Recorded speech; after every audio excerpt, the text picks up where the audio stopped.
किल्ला आपल्याला तानाजी मालुसरे यांची आठवण करून देतो. शिवनेरीच्या नगर कानासनई तोगडा वाजवत होता. अशा मंगलक्षमी जिजाबाईच्या पोटी पुत्र जन्मला. या किल्ल्याचे किल्लेदार विजयराज होते. जिजाबाईच्या रक्षणाची जबाबदारी त्यांनी स्वीकारली होती. या किल्ल्यांच्या चारही बाजूंना उंच गडे, भक्कम तटबंदी, दरवाजे होते. म्हणून शहाजीराजांनी जिजाबाईंना शिवनेरीवर ठेवले. तो सोन्याचा दिवस उजाडला आणि शिवनेरीवर महाराजांचा जन्म झाला. बघा, वागरे गावाच्या मुलांनी किती छान माहिती सांगितली. आपण आता पुढचा गड पाहूया. मुलांनो, हा कोणता गड आहे? रायगड. तुम्हाला याची माहिती थोडक्यात प्रशिक्षकांना सांगता येईल का? हो. सांगा मग. चला तर मग आपण गड किल्ल्याची माहिती मिळवूया. आपली संस्कृती जपूया. चला तर मग आपण रायगड किल्ल्याची माहिती मिळवूया. रायगड किल्ला महाराष्ट्रातील 6 पर्वतरांगांमध्ये समुद्र सपाटीपासून 240 मीटर अंतरावर आहे. छत्रपती शिवाजी महाराजांचे रायगड स्थान आणि त्यांचे महत्त्व पण 17व्या शतकात त्यांना आपल्या राज्याची राजधानी बनवली. गडावर पोहोचायला जवळ 1400 पायऱ्या आहेत. मराठी साम्राज्याच्या इतिहासामध्ये याची एक खास ओळख करून दिली आहे. छत्रपती शिवाजी महाराजांचा राज्याभिषेक याच ठिकाणी झाला आहे. चावडीचे जंगल घनदाट होते. बरेच दिवसाही तिथे सूर्यकिरणे पोहोचत नाही. म्हणून हा किल्ला ताब्यात असणे खूप महत्त्वाचे होते. मोराची चावडी म्हणजे जणू वाघाची जाडीच होती. त्यामुळे मोराच्या वाटेला कोणी जात नसे. पण ती हिम्मत केली शिवरायांनी यशवंतराव मोरे यांना एक खरमरीत पत्र धाडले. राजे, आम्ही आम्हा श्री शंभूने राज्य दिले आहे, तर तुम्ही राजे न मानावे. शिवरायांनी यशवंतरावांना जावडी खाली करण्यास सांगितले होते, पण त्यांनी केले नाही. तेव्हा शिवरायांनी जावडीवर स्वारी केली.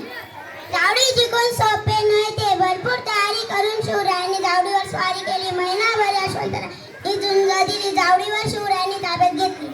बघा, वागरे गावाच्या मुलांनी किती छान माहिती सांगितली. चला आपण पुढचा गड पाहूया.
म्हणून वाचला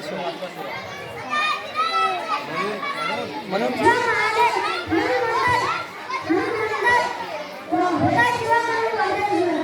ओके धन्यवाद. संपला बेटा.